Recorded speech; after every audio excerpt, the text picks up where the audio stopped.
അവങ്കലേക്ക് നോക്കിയവർ പ്രകാശിതരായി, അവരുടെ മുഖമോ ലജ്ജിച്ചു പോയതുമില്ല.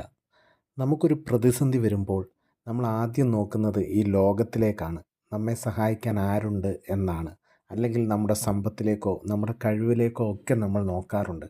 പക്ഷേ സങ്കീർത്തനക്കാരൻ പറയുന്നു, ദൈവത്തിങ്കലേക്ക് നോക്കുക. ദൈവത്തിങ്കലേക്ക് നോക്കിയവർ പ്രകാശിതരാകും, ഒരിക്കലും അവർ ലജ്ജിച്ചു പോകത്തില്ല.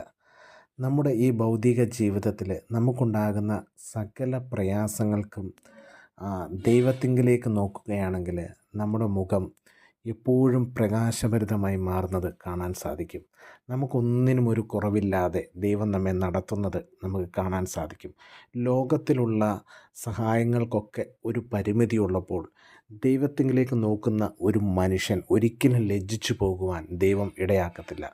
നമ്മുടെ പ്രതിസന്ധികളിൽ ലോകം നമ്മെ ലജ്ജിപ്പിക്കുമ്പോൾ, അല്ലെങ്കിൽ ലോകം നമ്മളെ തള്ളി മാറ്റുമ്പോൾ, ദൈവത്തിൻ്റെ മുഖത്തേക്ക് നോക്കുന്ന ഒരു വ്യക്തിക്ക് ഒരിക്കലും ഈ ലോകത്തിൽ ലജ്ജിപ്പാൻ ദൈവം ഇടയാക്കത്തില്ല.